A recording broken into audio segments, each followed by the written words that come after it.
નમસ્કાર મિત્રો, આજના વિડીયોમાં તમારા બધાનું સ્વાગત છે। તમારી સમક્ષ ભરતીને લઈને એક નવો વિડીયો લઈને આવ્યો છું, જેમાં શિક્ષકોની ભરતીને લઈને જાહેરાત કરવામાં આવેલી છે। સંદેશ ન્યૂઝપેપર દ્વારા જાહેરાત કરવામાં આવી છે 3/3/2026 રોજ। જે શિક્ષકોની ભરતી છે, જેમાં કોઈ પણ પરીક્ષા વગર સીધી ભરતી લેવામાં આવશે। ઇન્ટરવ્યુના આધારે આ ભરતી રહેશે મિત્રો। જગ્યાઓની વાત કરીએ તો મિત્રો 167 જગ્યાઓ છે। લાયકાત મિત્રો BA તેમજ B.Ed માંગેલું છે। પગાર ધોરણ મિત્રો 21,000 પ્લસ આપવામાં આવશે।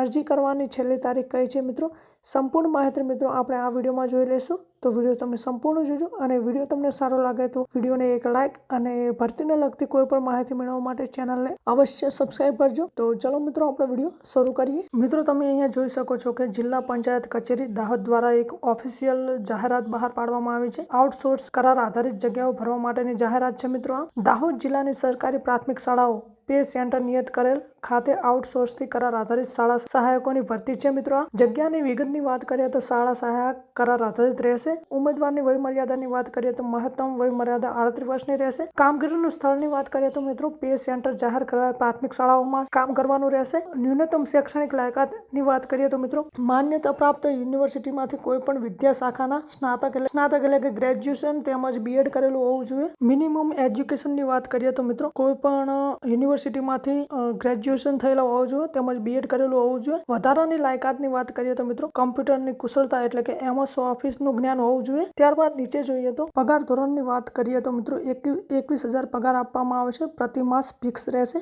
પગાર ફિક્સ રહેશે।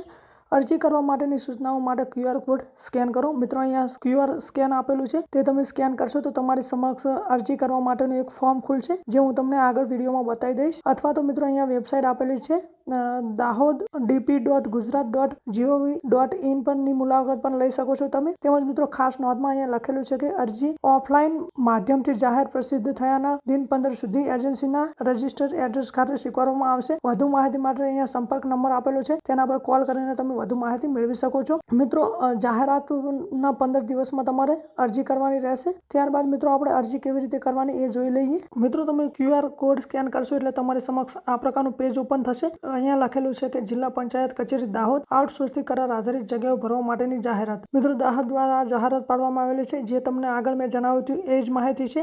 ત્યારબાદ આપણે નીચે જોઈએ તો અહીંયા નીચે મિત્રો તમારે ઉમેદવારની સહી ત્યાં સહી કરવાની રહેશે। ત્યારબાદ આગળ જોઈએ તો મિત્રો તમારે આ ફોર્મની ઝેરોક્સ એટલે કે પ્રિન્ટ કઢાવવાની રહેશે, જેની લિંક હું ડિસ્ક્રિપ્શનમાં આપી દઈશ, ત્યાંથી તમે ડાઉનલોડ કરી શકો છો અને ઝેરોક્સ એટલે કે પ્રિન્ટ કરાવી શકો છો। તો મિત્રો અહીંયા લખેલું છે કે ઉમેદવાર માટેની અગત્યની સૂચનાઓ। મિત્રો ઉમેદવાર માટેની અગત્યની સૂચનાઓ છે તે આપણે જોઈ લઈએ। સદર ભરતી અન્વયની જગ્યાઓ શિક્ષણ વિભાગના 21/2/2025ના ઠરાવ અન્વયની જોગવાઈને આધીન રહેશે। મિત્રો શિક્ષણ વિભાગના 21/2/2025ના ઠરાવના આધારે આ જોગવાઈઓ રહેશે।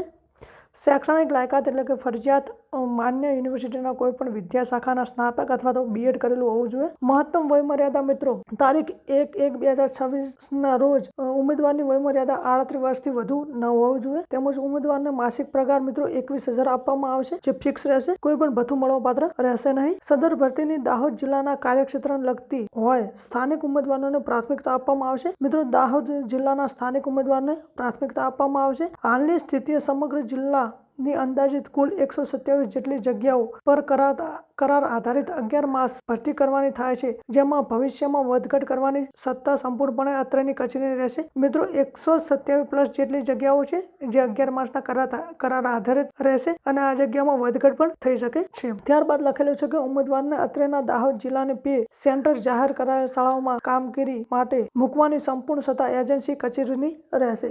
ઉમેદવારે અત્રેની કચેરી નિમણૂક વાળી કચેરી દ્વારા આપવામાં આવેલી કામગીરી કરવાની રહેશે તથા તે લગત સૂચનાઓનું પાલન કરવાનું રહેશે। ઉમેદવારોને કામગીરી સંતોષકારક ન હોવાના કિસ્સામાં છૂટા કરવા અંગેની અંતિમ સત્તા સંપૂર્ણપણે એજન્સી કચેરીની રહેશે, જે અન્વયે ઉમેદવાર કોઈ પણ હક દાવો રજૂ કરી શકશે નહીં। આ ઉપરાંત સદર બાબતે સરકારશ્રીના વખત થતા ઠરાવો સૂચનાઓ બંધન કરતા રહેશે। શાળા સહાયકે કમ્પ્યુટર પર કામગીરી કરવાની થતી હોય ઉમેદવાર પાસે કમ્પ્યુટરની યોગ્ય જાણકારી ખાસ MS ઓફિસ હોવી જરૂરી છે।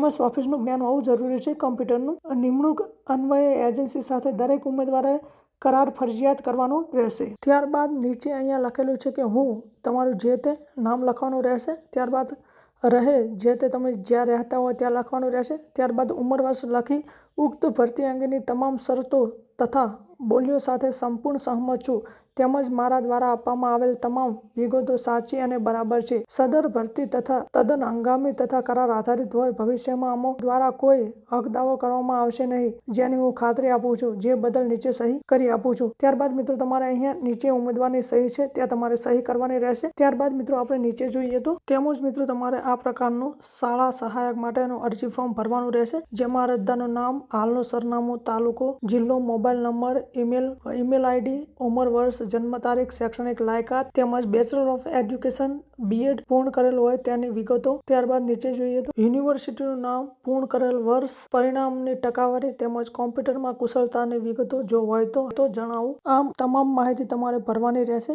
ત્યારબાદ મિત્રો અહીંયા લખેલું છે કે આ સાથે સામેલ પાના નંબર 1 થી 3 માં મંગાવેલ વિગતો ભરી સહી સાથેનું ફોર્મ નીચેના આધાર પુરાવાની નકલ સામેલ રાખી જણાવેલ એજન્સીના એડ્રેસ પર સ્પીડ પોસ્ટથી મોકલી આપવાની રહેશે.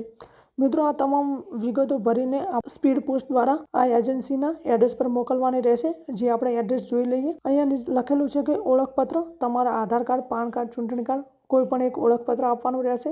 રહેઠાણનો પુરાવો, જેમાં આધાર કાર્ડ, ચૂંટણી કાર્ડ, પાસપોર્ટ સાઇઝ કે વીજળીનું બિલ આપવાનું રહેશે. શૈક્ષણિક લાયકાતની વાત કરીએ તો સ્નાતક તથા BEdના છેલ્લા વર્ષના પરિણામની નકલ સક્ષમ અધિકારી સંસ્થા દ્વારા પ્રમાણિત તેમજ સ્વપ્રમાણિત કરેલી હોવી જોઈએ. એજન્સીનું નામની વાત કરીએ તો મિત્રો સેફ સર્વિસ એજન્સી દ્વારા ભરતી જાહેરાત કરવામાં આવે છે. એજન્સીનું સરનામાની વાત કરીએ તો મિત્રો S5 બીજો માળ, શિવમ કોમ્પ્લેક્સ, બેચાજી રોડ, મહેસાણા, ગુજરાત. અહીંયા તમારે સ્પીડ પોસ્ટ કરવાનું રહેશે. તેમજ મિત્રો પિનકોડ નંબર આપેલો છે અને વધુ માહિતી માટે મિત્રો અહીંયા તમને મોબાઈલ નંબર પણ આપેલો છે, જેના પર તમે કોલ કરીને વધુ માહિતી મેળવી શકો છો. આટલું કર્યા બાદ મિત્રો તમારે અહીંયા ઉમેદવારની સહી છે ત્યાં સહી કરીને તમારે સ્પીડ પોસ્ટ કરવાનું રહેશે. તો મિત્રો આ તો આપણો આજનો વિડીયો તમને સારો લાગ્યો હોય તો વિડીયોને લાઇક અને ભરતીને લગતી કોઈ પણ માહિતી મેળવવા માટે ચેનલને અવશ્ય સબસ્ક્રાઈબ કરજો. ધન્યવાદ મિત્રો, મળીએ નવા વિડીયોમાં.